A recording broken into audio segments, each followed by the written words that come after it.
Okay. So తనకంత financial burden అయితే నేను అనుకోలేదు. మరి ఎందుకు సార్ ఎందుకు హ్యాంగ్ చేసుకోవడం జరిగింది? ఏమన్నా మీకు తర్వాతైనా మీరు రిలేటివ్ కాబట్టి ఇంకా ఎక్కువ తెలిసి ఉండుంటది. అంటే ఒకటండి, ఇప్పుడు మనం మనం వినడం వేరు, వాళ్ళ చెప్పుల్లో కాళ్ళు పెట్టి ఆలోచించడం వేరు. ఓకే.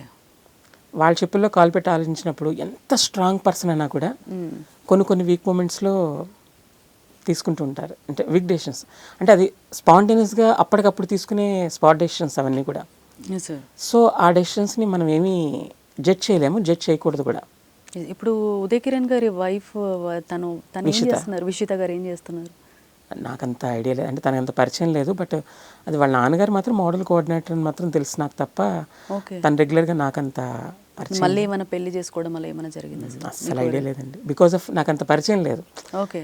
సో నాకేంటంటే పొద్దున్నే ఇల్లు, తర్వాత స్టూడియో, మళ్ళీ మధ్యలో ఎవరైనా పిలిస్తే ఆ ఆఫీసులకు వెళ్ళడం తప్ప నేను మిగతా ప్రపంచాన్ని కూడా పట్టించుకోను.